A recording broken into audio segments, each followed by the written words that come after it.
Here at Seattle's Kingdome, two drivers have come almost 2,500 miles to do battle for the first time ever. It's Taurus versus Grave Digger. Certainly a spectator dream battle. And this is the man behind Taurus, Jack Woman Jr., and you're here for basically one reason. Yeah, I've never had a chance to get at Dennis Anderson's Grave Digger, and I'm looking real forward to kicking some butt here at Seattle Kingdome, and it ought to be a real exciting evening. Well, all I can say is if he kicks my butt, it won't be a bowl of cherries. You can believe that. What's going to be the key to getting around a guy that you wanted so bad? Well, the key is here you have some dirt moguls here in front of the first set of cars, and judging that and not getting no air off of that is going to be a real key. I've seen Taurus run before. He's seen me run before, and we figured that that both of us will end up in the finals, and hopefully I can put him away. Me and Dennis both have two of the high-tech trucks out with a coil-over suspension, and it's going to be a real tough race. Because I know he's out to get me, and I'm out to get him, and we're the lightest weight race trucks here. Is this going to be a driver's race, or is this going to be a horsepower WFO battle? I think this is a little of both horsepower and driver ability, because the guy don't want to hit this dirt mogul too hard, or it's going to send him into a bad bounce before he hits a set of cars. So it's going to be both horsepower and driver, situation. All I'm going to do is I'm just going to try to bury him. I'm going to try to put him away, so I'm going to hammer on it. Over 40,000 race fans here at the Kingdome in Seattle anxiously await the start of qualifying to determine the starting positions for the monster truck field. Believe me when I tell you that these fans are looking forward to a first-ever Taurus versus Grave Digger showdown.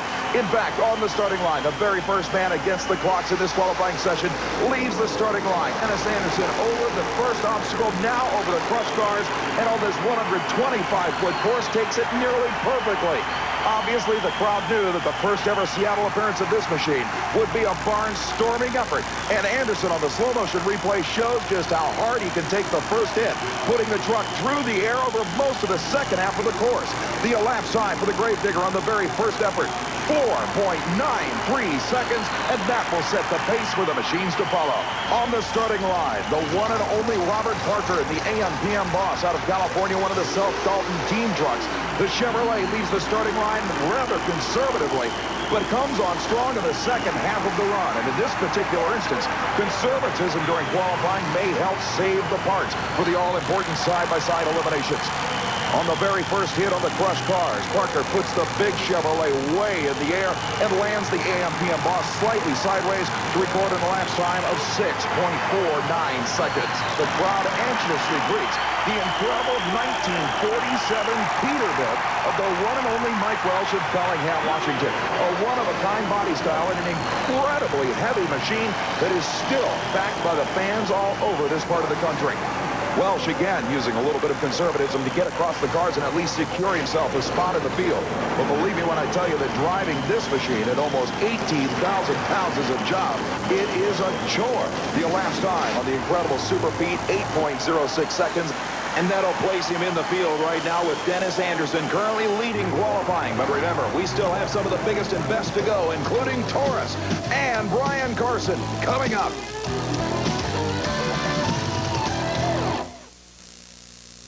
Welcome back to the Kingdome in Seattle, Washington, as we continue action at the USHRA Association's premier championship event in the Northwest. We continue monster truck qualifying. The incredible Samson 1 out of the state of Alabama readies itself for a qualifying attempt. One of the very first of the monster trucks created in the mid-1980s is still a showstopper in appearance and obviously has more than enough power to make itself reckoned with in this field. The Samson machine comes down hard after a rather rough ride over the cars. The elapsed time, 7.63 seconds for the beautiful Chevrolet from the southeast. In the meantime, pulling up to the starting line area may well be one of the most unusual entries here at Seattle. A 1942 Dodge military truck driven by Terry Woodcock called Unnamed and Untamed. Woodcock, in his first USHRA Association National Championship event of the season, appears to have a few problems, but now gets back into the throttle. But a tremendous amount of smoke on the landing indicates the early model Dodge may have serious drivetrain problems. Literally a mushroom cloud of engine damage smoke as Woodcock takes the turn. Watching the slow motion replay underneath the front two tires. The truck lands, then the engine starts to come apart. You're looking at a $30,000 cloud of death smoke on that one. The elapsed time for Woodcock, 6.07 seconds, will get him in the field. But obviously, Woodcock is more concerned about returning for eliminations than anything else. But meanwhile, back on the starting line, the challenger approaches. Jack Willman Jr. out of Granite City, Illinois, in the incredible Taurus Chevrolet has his sights set on the Grave Digger. He must run quicker than 4.93 seconds to gain the #1 qualifying spot in this battle. Willman leaves the line with a slight hesitation. Now flat-foots it through the air. A wild sideways landing. And Willman may well have threatened the North Carolinian in the Grave Digger for the pole. On the replay, watch the incredible air that Willman gets sailing across the floor of the Kingdome. The elapsed time, 5.07 seconds, will not be enough to knock Grave Digger out of the #1 spot. But it will set up each driver on either side of the elimination ladder and present a possible Taurus versus Grave Digger confrontation.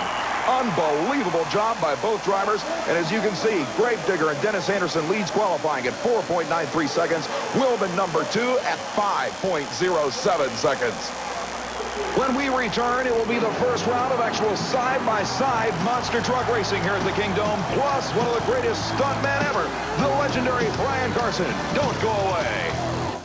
The Kingdome in Seattle, Washington at the USHRA Association's Monster Truck Championship event as we get ready for side-by-side eliminations. Dennis Anderson in the near lane. The Grave Digger 1950 Chevrolet leaves the starting line against Travis Welch in the Destroyer. But look at the Grave Digger come on for an absolute blowout of the local Washington driver.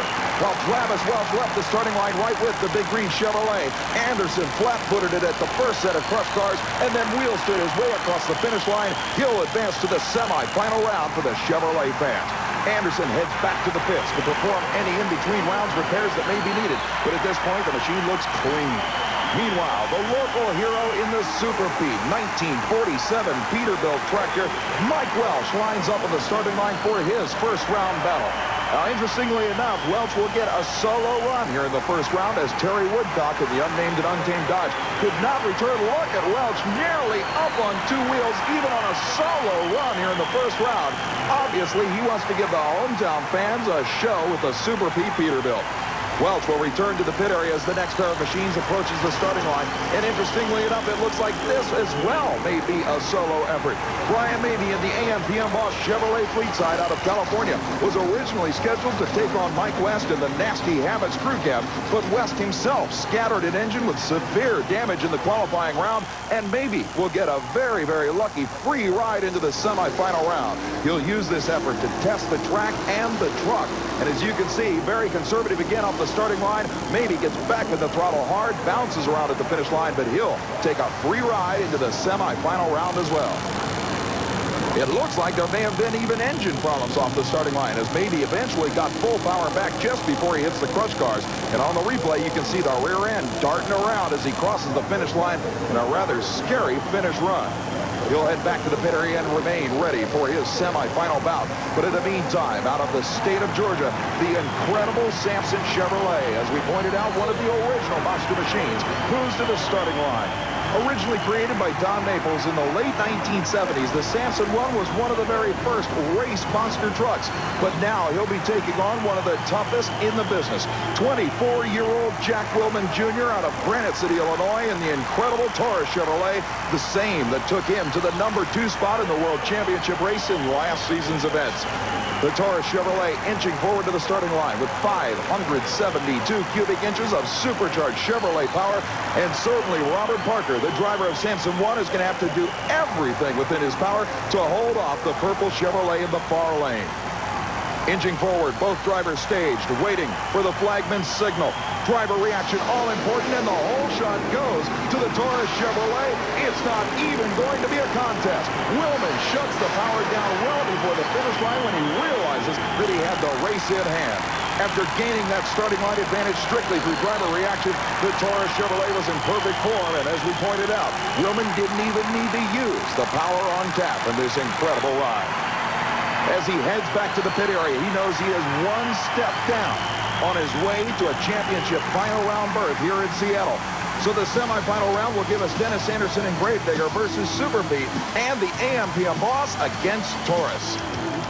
In the world of stunts, there are quite a few individuals who personify their ability with words like insane and careless. But nobody quite captures the word daring as much as Brian Carson, probably one of the greatest automobile stunt drivers ever.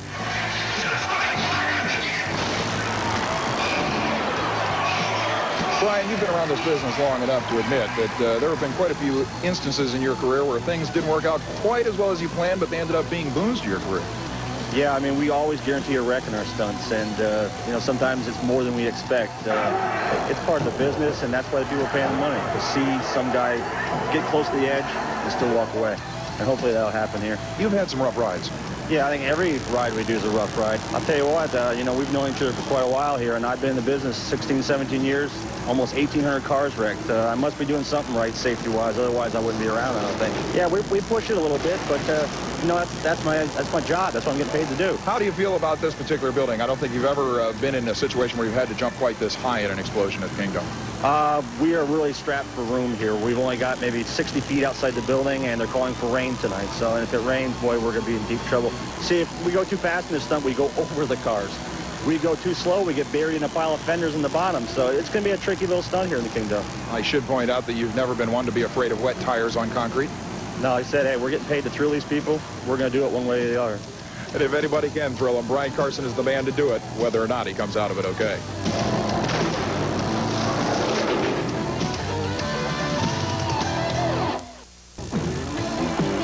Mike Welch and Super Pete is ready to take the ride of his life as he is faced here in the semifinal round in Seattle with battling Dennis Anderson and the incredible Grave Digger.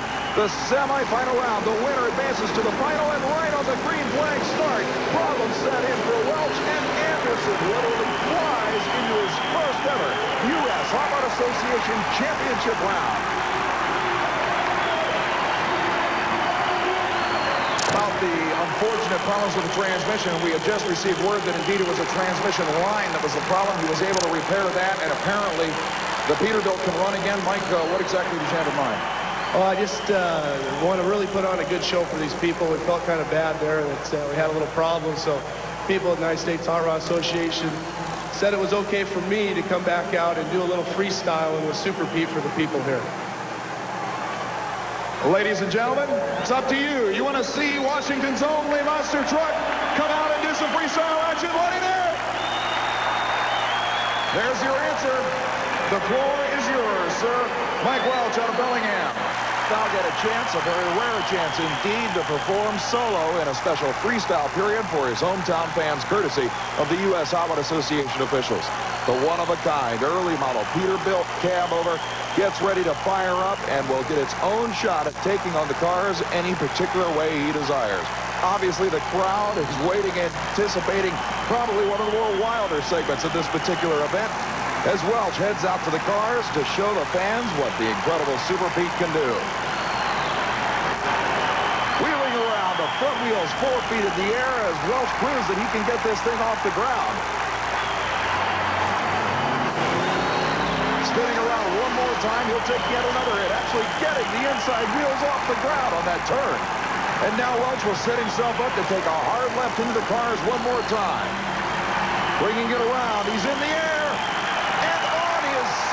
Mike Welch puts the Super Pete Peterbilt literally on its side in front of his hometown fans, and they can't believe their eyes. We can see in the cockpit of the machine that Welch himself telling the officials he's okay. But what a wild ride to the cheers of his hometown fans. What an incredible job. You want sportsmanship and showmanship. Mike Welch has got plenty of both here at Seattle.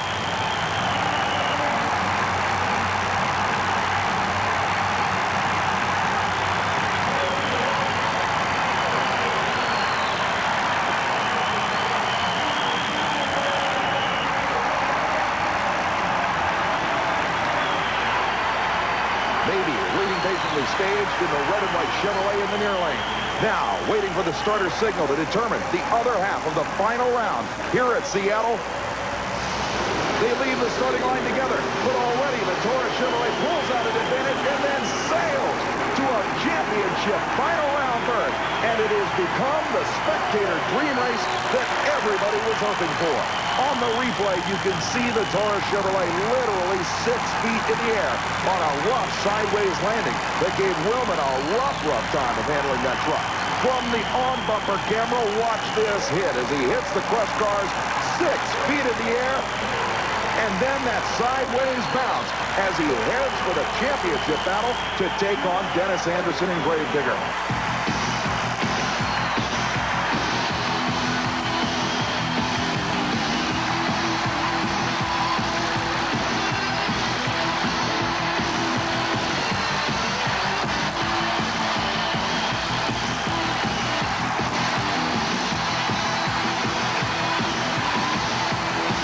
Times I've been nervous for a jump like this because the speed is also crucial on this thing. We have to have 65.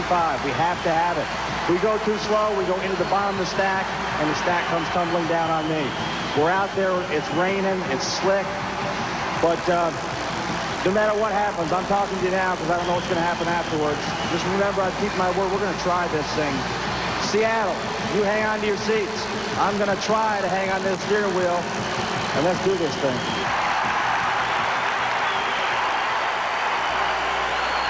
There's no way you can fake something like we're doing here in the Kingdome. It's obvious what's going to happen. We're going to do a mid-air car crash 40 feet above the turf, and there's no way out. I mean, there's going to be a wreck. We just don't know where sometimes. We push it a little bit, but you know, that's my job. That's what I'm getting paid to do. That's the difference between a stuntman who creates the illusion of danger and a man who is completely out of his mind. As he said, he's got to hit 65 miles an hour, hit this ramp to hit those cars. Now, if you look real close inside that car, you will see 2 steel poles that brace the roof supports. That is to increase the rigidity of the roof so it doesn't cave completely in on Carson. Now, looking at the ramp, you would think that he is probably going to hit the cars at maybe the 2nd station wagon, or even, for that matter, the 1st station wagon. I guarantee you that Brian Carson's target is the 2nd car on that stack. I mean, the 2nd one from the top. The little Chevette underneath the top one is where he likes to hit. This is not a stunt. It is not an illusion. Brian Carson is here from Los Angeles to try and live. He's here to try and survive. He's not playing any games with you. Turning around on a rain-slicking parking lot. We can hear it coming in. Get ready. Carson brings it in. Unbelievable! Absolutely incredible. Every bit of 65 miles per hour. We don't see anything yet.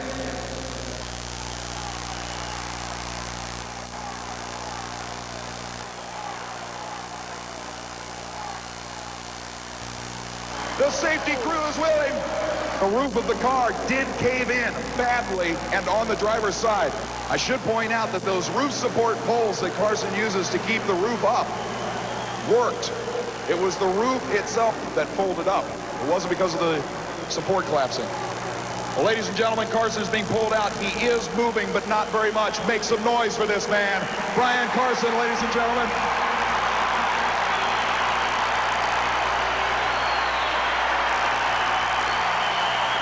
Whether or not we can get any words with him remains to be seen.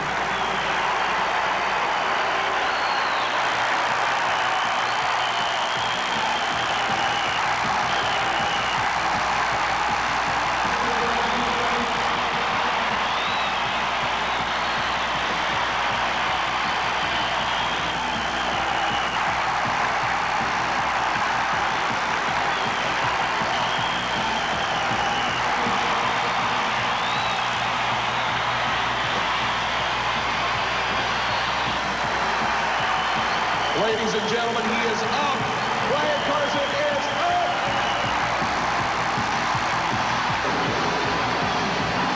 Coming up, the war continues. Taurus versus Grave Digger. Stay with us. 50 40,000 fans at the Seattle Kingdome are on their feet for the final battle of the event. The match that virtually every spectator and both of these drivers wanted so badly has now become reality. The winner takes it all. Grave Digger versus Taurus on the line and ready. Grave Digger gets the hole shot. Both trucks incredibly high in the air, but the win goes to the 1950 Chevrolet Grave Digger. Both machines sliding to a halt, literally within a few feet of each other, nose to nose, in what could only be described as the highest flying final we ever could have imagined. Dennis Anderson, although a campaigner for years, pulled off his first U.S.HRA Association National Championship victory. So the final monster truck results here in Seattle find our 4 first-round competitors. Travis Welch in the Destroyer, Robert Parker in Samson Run, Mike West in the Nasty Habits Crew Cab, and Terry Woodcock in the Unnamed and Untamed machines rounding out that first round of competition. The semifinalists, Brian Mabey in the AM/PM Boss and Mike Welch in the Super Pete. And, of course, our 2 finalists, Jack Wilman Jr. and winner Dennis Anderson in the Grave Digger. Out of the crowd, you couldn't ask for a wilder final round than that. Yeah, you know, I'm sitting over here pumping myself. I really want to pull this one off. We got a great crowd here tonight. You know, we got up there, we were choosing lanes. Jackie wanted to know which lane I wanted. We both were having problems, you know, taking off a traction. He got over and swept his lane. I said, well, what the heck, I'll give mine a shot. My lane's pretty clean, and it worked. I want you to watch the replay because you do not realize how far out of shape Jack Wilman was in the other lane.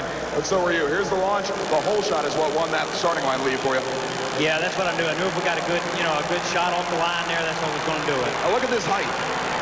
Yeah, I tell you, you know, I knew I hadn't run that lane hard all night. Oh, wow, that looks like one of my runs there. Taurus is pulling off. Yeah, I didn't run that lane all night, you know, that hard, so I knew that lane was going to give me more air, but I felt like I could get a better hole shot, and I felt like that's where the race was going to be won. I know both of you wanted this so bad. Maybe we can get a word with Jack Wilman, and he'll come over here momentarily. Oh, but indeed, the battle royale that everybody had hoped to see, Dennis Anderson versus Jack Wilman, comes to a head, and it's the North Carolinian winning it all. Ladies and gentlemen, certainly the man who wanted it just as bad as Dennis Anderson was Jack Wilman. And Jack, if you saw the replay, you saw just how far out of shape that truck was. Yeah, I kind of went over the dirt hill kind of hard, but I knew I just had in my mind that's what it was going to take to win, and I give it all I had. And I guess I was a little late on the takeoff because he got me off the line right off the bat, and all I could do was keep in it and try, and it got way up on the front end, and when the front end's up in the air, the back wheels are going to go across first before the front does, so. It was almost straight up and down at the finish line. Yeah, the tailgate rubbed the cars, so you know it was straight up and down. Certainly the wildest possible finale. You couldn't ask for a more intense battle between 2 drivers who wanted to race each other more than they wanted anything at this event. But now it's over. Or at least this round is over. You certainly couldn't have asked for much more at this one. Without a doubt, the showdown of all showdowns so far this year, with the newcomer from North Carolina taking the gold over one of the toughest trucks in the business. Thanks for being with us. I'm Bret Kepner. We'll see you next time. This has been a GRB Entertainment production in association with ESPN.